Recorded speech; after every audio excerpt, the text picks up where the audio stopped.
Hello दोस्तों, I think good noon होने वाला होगा। जय माता की। और आप सभी को नवरात्रों की बहुत बहुत शुभकामनाएं। उम्मीद है आप सबके भी नवरात्रे मेरी तरह अच्छे चल रहे होंगे। मेरे फास्ट हैं, रखे नहीं जा रही पर रख रही हूँ। कभी कभी दिल में हो जाता है कि अब रख नहीं पाती, छोड़ूंगी, बट छूटते भी नहीं हैं। तो आप सब कैसे हैं? मैं तो कल कुछ ऐसा घटित हुआ घर पे कि मैं बहुत बेचैन हो गई। कल बस शॉर्ट्स बनाए थे, उसके बाद ही कुछ ऐसा हुआ कि बस घबराहट के मारे बुरा हाल हो गया। मगर ठीक हूँ अब थोड़ा। जब जब ख्याल कर रही हूँ उस चीज़ का तो थोड़ा घबराहट हो जा रही है, बट ठीक है। ओवरऑल ठीक हूँ, दवाइयाँ ववाइयाँ खा के तो ठीक ही रहती हूँ। बस क्या बताऊँ, जो बुरी चीज़ है उसे भगवान ने हमें माफ़ कर दिया, भगवान ने बचा लिया। बस गलती हमारी नहीं थी, पता नहीं किसकी गलती थी, क्या थी, बट था बहुत डेंजरस जो भी कुछ था। तो मैं माफ़ी भगवान से भी मांगना चाहूँगी। इसमें कोई इंजर्ड नहीं हुआ, कुछ नहीं हुआ, बच गए। और सच में इतना गिल्टी कॉन्शियस फील कर रही हूँ कि बहुत ज़्यादा गिल्टी हो रही है कि आखिर ये क्या हुआ। किसी की भी गलती नहीं थी, किसी का भी कुछ नहीं था, फिर भी ऐसे बड़ा हादसा होने से बच गया। मैं माता रानी का शुक्रिया अदा करती हूँ हर पल। जो देखने आए थे उन लोगों ने भी बोला कि आप बहुत धार्मिक हैं इसलिए बच गए, नहीं तो पता नहीं क्या होता। मेरा बेटा तो बिल्कुल क्या होता उसका, मुझे समझ में नहीं आता। मगर ठीक है, हादसा था, गुजर गया। हम पे ठाकुर जी और माता रानी ने, बाबा श्याम ने मेहरबानी की, मेरे लड्डू ने मेहरबानी की, मेरे लड्डू को बचा लिया। मेरे लड्डू ने मेरे लड्डू को बचा लिया। कल नहीं तो क्या होता पता नहीं, भगवान जाने।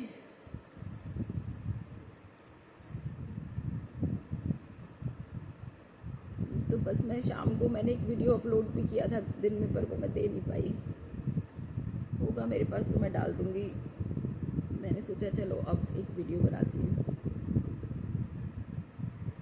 जब माँ बेटे का किस्सा उठा ही है तो फिर मैं आज सपना की सासू माँ के लिए ये वीडियो बना रही हूँ। मैंने पहले भी अपनी वीडियो में कहा था कि उस औरत की शक्ल पे कोई चंट बना नहीं है।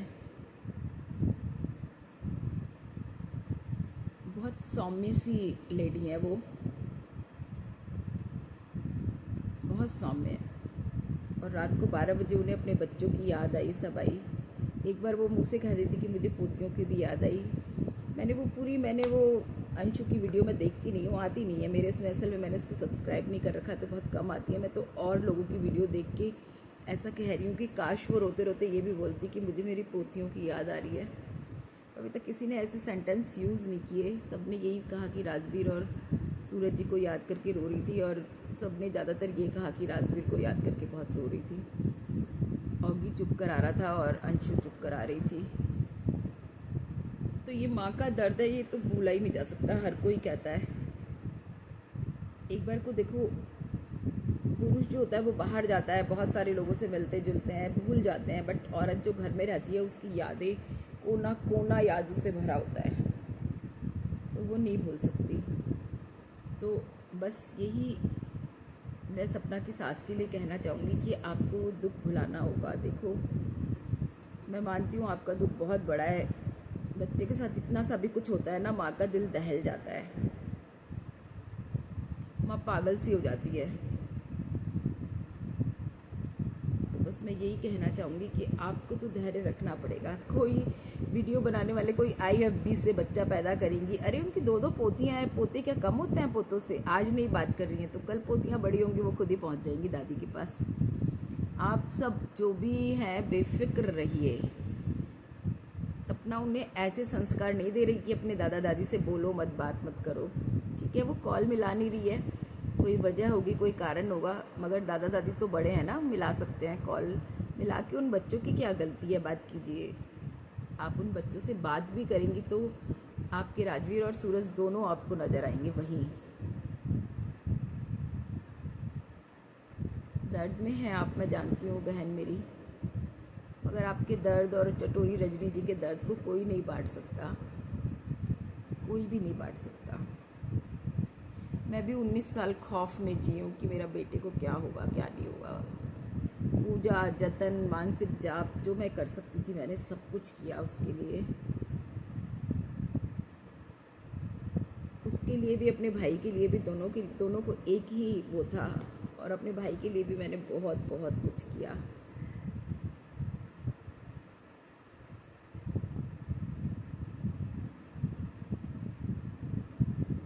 तो ये दुख तो आप भूल नहीं सकती। मैं मानती हूँ कि ये दुख आपके लिए बहुत बड़ा है, आप नहीं भूल सकती।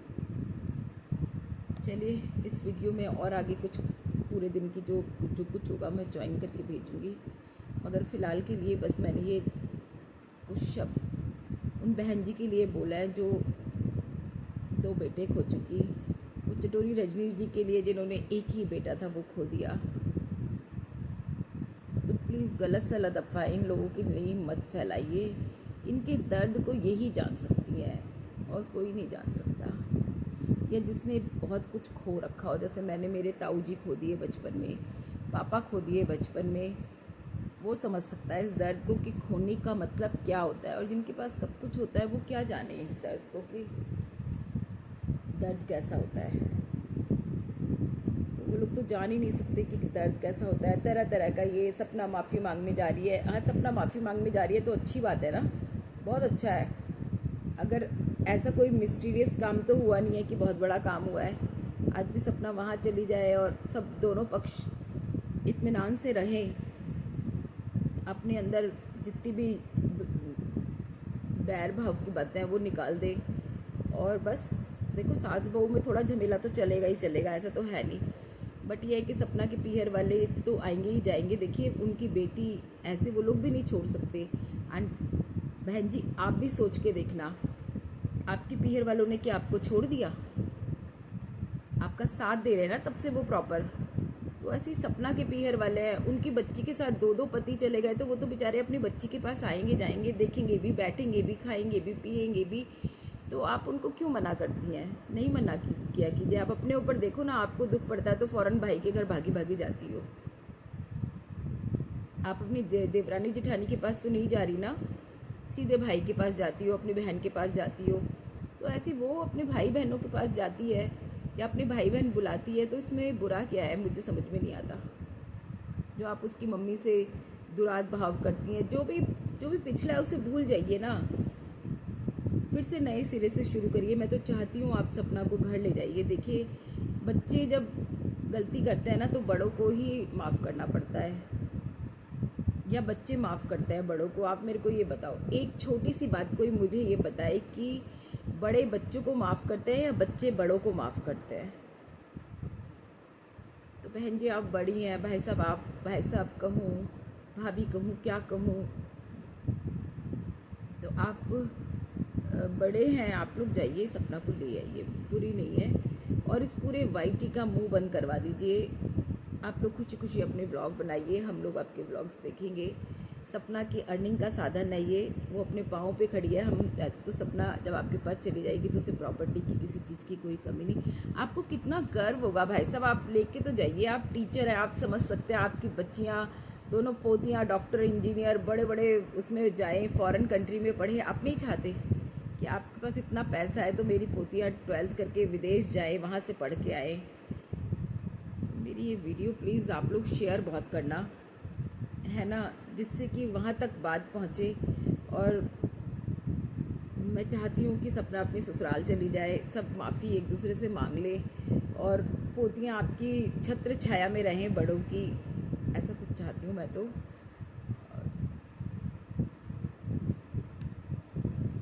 और क्या बोलूँ, मुझे समझ में नहीं आता। बस मैं जितना बोल सकती हूँ उतना बोलती रहती हूँ, क्योंकि देखिए, क्यों इस दुनिया को पैसा कमाने का साधन दे रहे हैं आप लोग। वो पैसा सपना के लिए काम आ सकता है। आप सपना को ले जाइए, बड़े छोटों को माफ़ कर देते हैं, उसके बाद आप लोग खुशी खुशी वाली वीडियो बनाएंगे तो सारे व्यूअर्स वहाँ देखेंगे। अंशु, सपना, आप सब साथ होंगे। अपने अलग अलग चैनल के बजाय एक चैनल बना लीजिए, अलग अलग भी रखिए तो कम से कम मोहब्बत भरे तो हो। और अंशु को तो बिल्कुल नहीं करना चाहिए यूट्यूब। अंशु को पढ़ाई करनी चाहिए। आपके पास पैसा है, आप उसे विदेश भेजिए, अच्छी से अच्छी शिक्षा दीजिए। लोग कैसे सैक्रिफाइस करके विदेश जाते हैं ये मैंने देखा है। मेरी बेटी कैसे दुबई गई है हम जानते हैं। इतने हम पैसे वाले लोग नहीं है कि बहुत पैसे वाले लोग हैं।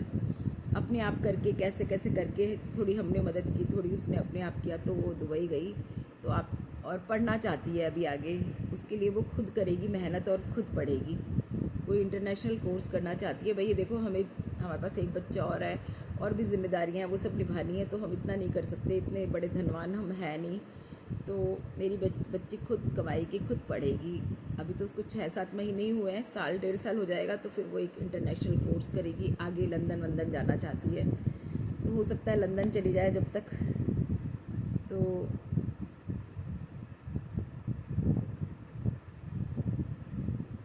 आपके पास तो पैसा है इतना सारा, आप अपनी पोतियों को, अंशु को अच्छी शिक्षा दीजिए। कहिए ये यूट्यूब बंद करो सब। आपके पास क्या पैसों की कमी है भाभी जी, भाई साहब? क्यों आप उसका जीवन यूट्यूब में बर्बाद कर रहे हैं? ये तो मैंने अब शुरू किया है क्योंकि मैं उम्र दराज हो चुकी हूँ, मेरे पास करने के लिए कुछ नहीं है, मेंटली मैं परेशान रहती हूँ। बच्चे मेरे पास नहीं है, एक बच्चा दुबई है, एक बच्चा जॉब चला जाता है, मैं अकेली इन 4 दीवारों की मलिका हूँ। काम में बहुत ज़्यादा कर नहीं सकती, तो मैंने अनीता को रखा हुआ है खाना वाना सब बनाने के लिए। तो बताइए कि मैं क्या करूँ? करती रहती हूँ वैसे मैं कुछ थोड़ा जो मेरे बस की है वो मैं करती रहती हूँ पूरे दिन, बट मैं रहती तो अकेली हूँ। फिर मेरे माइंड सेटअप की वजह से कि मम्मी आप दिन भर इसमें लगी रहोगी, आप कितने सब्सक्राइबर हुए, आप कितनों ने देखा, आप कितनों ने क्या किया, आप कितनों ने क्या किया। तो मैं 2-1 काम ऐसे करती हूँ ज़िंदगी में जिसमें मैं बिज़ी रह सकूँ, चाहे वो फ़ोन से ही बिज़ी रह सकूँ। तो मैंने इस उम्र में आकर के ये सोचा कि भाई चलो यही काम करती हूँ, कुछ अपने बच्चों के लिए कर जाऊँगी। सब्सक्राइब हो गई साल भर में, और क्या कहते हैं, मेरी वॉच टाइम पूरा हो जाएगा तो मेरा चैनल मोनेटाइज हो जाएगा।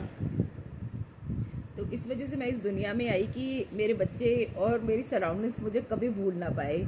एक गाना मैंने गाया था कि मुझको मेरे बाद ज़माना ढूंढेगा, तो हर कोई मेरी एक गाथा कहे कि वो औरत ऐसी थी। जैसे मेरी फ्रेंड्स मुझे ऑलराउंडर कहती हैं, जो भी मिलती है ना, मतलब नए लोगों से भी मिलती हूँ तो वो लोग भी यही कहते हैं कि आप ऑलराउंडर हैं।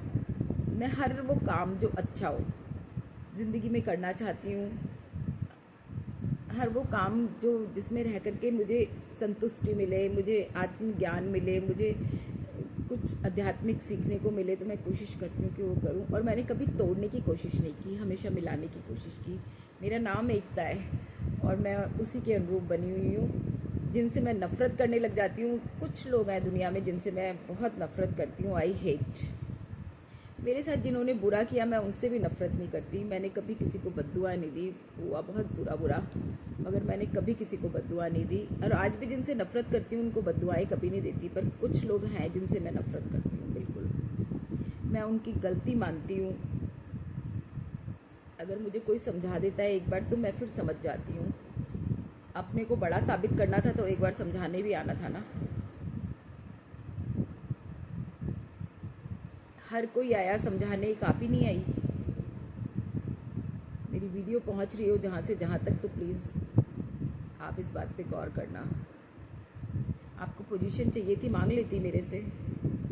देखो मेरे को नहीं पता इसका कि आप बड़े छोटे ये वो, मैं तो पॉलिटिक्स में रही हूँ तो लाइमलाइट में रहने वाली औरत थी। मेरे को तो हर कोई पूछता था, भैया कभी शॉल मिल रहा है, कभी चुन्नी मिल रही है, कभी दुपट्टा, मान सम्मान तो चलता ही रहता था। कीर्तनों में जाती थी, वहाँ भी मान सम्मान। तो मैं तो इस चीज़ की आदी थी, मुझे पता ही नहीं था। लाइमलाइट में रहने वाली औरत थी, मुझे इन सब चीज़ों की मैं आदी थी। छोटे बड़े का कुछ नहीं था। पॉलिटिक्स में बहुत बड़े बड़े लोग भी बैठे रहते थे और मंच पे एकता को बुलाया जाता था तो एकता जाती थी। भाई मैं ब्लॉक प्रेसिडेंट थी तो अपनी पोस्ट से पूजी जाती थी।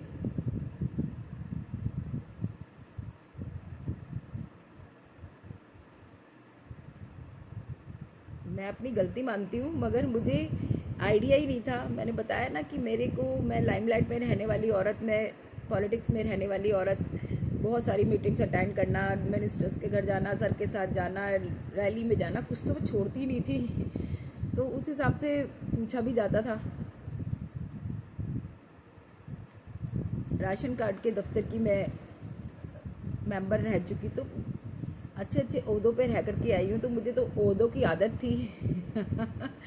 मैं समझ ही नहीं पाई कि किसी को ये ओहदा चाहिए था तो मुझे बताती कि मुझे अच्छा नहीं लगता कि मेरे आगे तुम्हारा सम्मान हो, तो मैं अपना सम्मान आपको देती, 101% देती।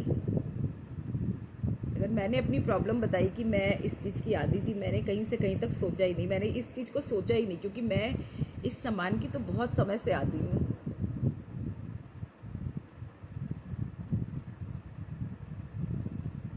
समझ ही नहीं पाई। और फिर कीर्तन करके इतनी भक्ति में आ जाती हूँ ना, इतनी भक्ति में आ जाती हूँ कि मेरे को ऐसा लगता है जिसका भला हो, जिसका भला हो, जिसका भला हो। मेरे पाँव छुए और मैं उस वक्त माता रानी के उसमें होती हूँ, सुरूर में, तो शायद मेरा आशीर्वाद कहीं से कहीं तक सफल हो जाए किसी के लिए। तो मैं यही सोचती हूँ कि कीर्तन करके एक शक्ति आ जाती है। ये नहीं मैं अपने आप को कोई चौकी की देवी और चौकी की वो बता रही हूँ। आप सब भी कीर्तन करेंगे 3 घंटे तो आपके अंदर भी एक शक्ति आ जाएगी, और उस शक्ति के बाद आप किसी को उस ऊर्जा को आप दूसरे के सर पर हाथ रख के देंगे, तो वो ऊर्जा आपकी शायद दूसरे के काम आ जाए। और कभी कभी देखो, इंसान अपने स्टार्स लेकर के आता है। ये नहीं होता कि हमने आशीर्वाद दिया तो फलित ही होगा। मैं कह रही हूँ आशीर्वाद की बात नहीं, अपनी ऊर्जा को दूसरे को प्रदान करना। आप ऊर्जावान हो जाते हैं कीर्तन करके, आपके अंदर एक असीम शक्ति आ जाती है। उस शक्ति की ऊर्जा को आपने दूसरे को ऐसे हाथ करके दे दिया, तो इसमें क्या बुरा।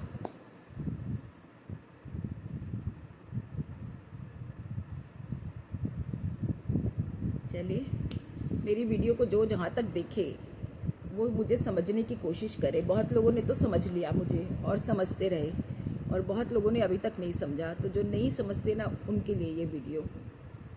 मेरा नाम एकता है, यूनिटी। मैंने हमेशा एकता ही बनाए रखी है। मैं हर किसी से प्यार से बोलना पसंद करती हूँ, हर किसी के दुख में काम आना चाहती हूँ। आज भी मैं खुद दुखी हूँ, मेरे शरीर से दुखी हूँ, मेरे मन से दुखी हूँ, मेरे तन से दुखी हूँ, मेरी आत्मा से दुखी हूँ। बट आज भी अगर मेरे को कहीं भलाई करने का मौका मिले ना किसी की, तो मैं चूकती नहीं हूँ। चाहे मैं ढेरों फ़ोन करूँ, चाहे मैं फ़ोन पे फ़ोन करती रहूँ, चाहे मैं कुछ भी करूँ, चाहे मुझे उसके साथ जाना हो, मगर मैं चूकती नहीं हूँ आज भी, क्योंकि मेरा नाम एकता है। मेरी मम्मी ने खोज भी इनके मेरा नाम एकता रखा था, और मैं उस नाम की आज तक इज्जत रखी है, हर रिश्ते में रखी है। वो कोई सा रिश्ता ऐसा नहीं जिसमें मैंने इस नाम की इज्जत ना रखी हो। हाँ, मैं जिसको अपना समझ लेती हूँ उस पर शासन ज़्यादा चलाने लग जाती हूँ, मगर ये मेरी गलती है, क्योंकि आजकल का ज़माना है ना, वो किसी का शासन अपने बच्चे ही नहीं बर्दाश्त कर सकते, तो दूसरा कौन बर्दाश्त करेगा। तो अब मैंने इस बात को समझ लिया कि अपना मानो पर हुक्म मत चलाओ, ना पति पे, ना बच्चों पे, ना किसी पे तो हुक्म चलाते ही नहीं है। अपना चुपचाप बैठे हैं। हुक्म का मतलब ये कि हम जैसा चाह रहे हैं वैसा हो, पर आज की दुनिया में होता नहीं है वैसा। आप बड़े हैं तो फालतू हैं, उधर को रहिए। आपकी कोई बात नहीं मानते, बच्चे भी अपने मन के मानते हैं। ऐसे मेरे बच्चे तो मेरी बहुत केयर करते हैं। कल मेरे बेटे ने खुद दहशत में था, बट फिर भी मेरे को बहुत संभाला, मम्मा मम्मा मम्मा मम्मा करके उसका मुंह सूखा नहीं जा रहा था। आप हॉस्पिटल चलना चाहती हो, चलो मम्मी। आप बीपी चेक किया मेरा 3 बार। आप मेरे पास लेटा रहा बहुत देर तक, मम्मी कुछ हुआ तो नहीं ना, आप क्यों इतना डर रही हो मम्मी। मैं वो सोच सोच के डर रही थी कि हाय भगवान, ऐसा हो जाता तो क्या होता। मेरा बच्चा आज भी सहमा हुआ सा गया है, मेंटली उस चीज़ को भूल नहीं पा रहा बिल्कुल भी।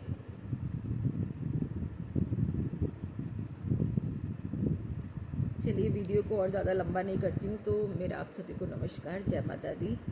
जो भी लोग मुझे देखें, इस वीडियो को पूरी देखें, लाइक और सब्सक्राइब करके जाएं प्लीज़ प्लीज़। मुझे आप सबके सपोर्ट की, प्यार की बहुत आवश्यकता है। प्लीज़ प्लीज़ कुछ लेके अपने साथ जाऊं, जाने कब चली जाऊं पता नहीं, मगर कुछ दुनिया से लेके जाऊं जो लोग कहें कि देखना वो थी एकता जो ये सब करके गई दुनिया में। मैं चली भी जाऊंगी तो मेरा चैनल मेरा बेटा चलाएगा। और देखिए, मैं बहुत बीमार रहती हूँ, आप लोगों को अपनी बात बताऊँ, तन से और मन से भी बीमार हूँ। वो कोई सा भी वक्त ऐसा हो सकता है कि मेरा बुलावा आ सकता है, पर आता नहीं है। एक बात बताऊँ, आता नहीं है। मैं दिल से मांगती हूँ कि मेरा बुलावा आ जाए, बट आता नहीं है। तो जब तक ज़िंदा हूँ आपके बीच में हूँ। जिस दिन चली गई उस दिन फिर मेरा बेटा और बेटी इस चैनल को चलाएंगे दोनों, उनके पापा साथ देंगे उनका। और इसी के साथ मैं आपसे विदा लेती हूँ। जय माता दी। मुझे लाइक और सब्सक्राइब